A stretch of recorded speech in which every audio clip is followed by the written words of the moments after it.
গভীর রাতে খুব ঠান্ডা কিছুর স্পর্শে রফিকের ঘুম ভেঙে যায়। অজানা আতঙ্কে রফিকের মেরুদণ্ড দিয়ে যেন ঠান্ডা পানি বয়ে গেল। আমার প্রিয় বন্ধু, হ্যাঁ, আজকের এই গল্পটাই শুনতে যাচ্ছেন। রফিকদের গ্রামের বাড়ি দুর্গম এক অজপাড়া গায়ের শেষ সীমান্তে অবস্থিত। ইলেকট্রিসিটির আলো এখনো ওই গ্রামকে আলোকিত করতে পারেনি। হাওর এলাকায় রফিকদের বাড়ি। বাড়ির চারপাশে অসংখ্য হাওর আর খাল বিল। বর্ষার পানিতে হাওরগুলো থই থই করছে, আর সেই থই থই করা পানিতে দিনে দুপুরে অসংখ্য জিওল মাছ লাফালাফি করে।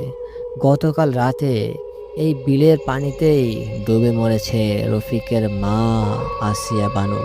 কিভাবে